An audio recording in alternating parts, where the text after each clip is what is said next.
Bienvenue dans ce nouveau numéro de Côté Mer. Au sommaire cette semaine, STX reçoit un prix pour ses avancées en matière d'efficacité énergétique, retour sur l'exercice de pollution en mer au large de Pornic, enfin un bon plan pour les surfeurs brévinois. Pour STX, le paquebot Harmony of the Sea était le chantier de tous les records. Il vaut aussi au constructeur nazérien un nouveau prix, celui de la construction navale la plus innovante, attribué lors d'un salon à Rotterdam. Une récompense qui s'appuie sur les travaux de STX en matière d'économie d'énergie. L'Harmony of the Sea affiche ainsi une consommation inférieure de 25% à ses prédécesseurs. Lui aussi navigue écolo, mais sur des bateaux d'un tout autre format. Le skipper nantais Benoît Marie vient de se distinguer en reportant la Marseille One Design en catégorie motte, de minuscules bateaux munis de foils qui volent littéralement sur l'eau. Prochaine étape pour Benoît Marie, la Coupe du Monde de la spécialité aux Bermudes en mars.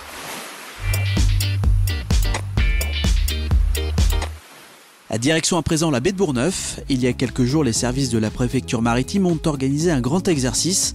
Objectif, simuler une pollution d'hydrocarbures en mer, à l'image de celle vécue en 1999 avec l'Erika.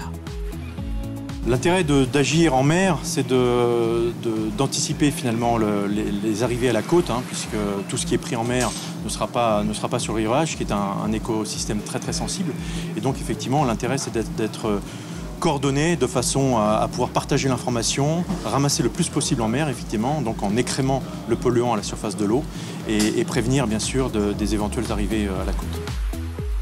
On a mis 160 mètres de barrage. Le barrage, c'est ce que vous voyez, c'est les boudins orange qu'on a mis à l'eau et c'est ce qui nous permet en fait de créer une poche. Une poche, ça va nous servir à quoi? C'est à confiner le polluant, c'est-à-dire emprisonner le polluant au fond de la poche.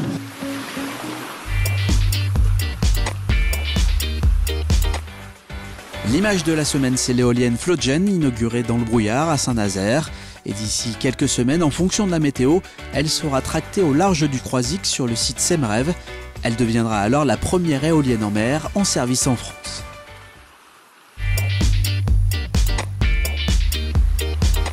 Dans le carnet de bord, avis aux amateurs de glisse, l'Atlantic Surf Academy de Saint-Brévin organise une braderie vente de matériel. Planche, combinaison, stand-up paddle, l'école renouvelle son stock. L'occasion de faire des affaires lors des 2 derniers week-ends d'octobre. C'est la fin de ce Côté Mer, on se retrouve la semaine prochaine et d'ici là, gardez le cap.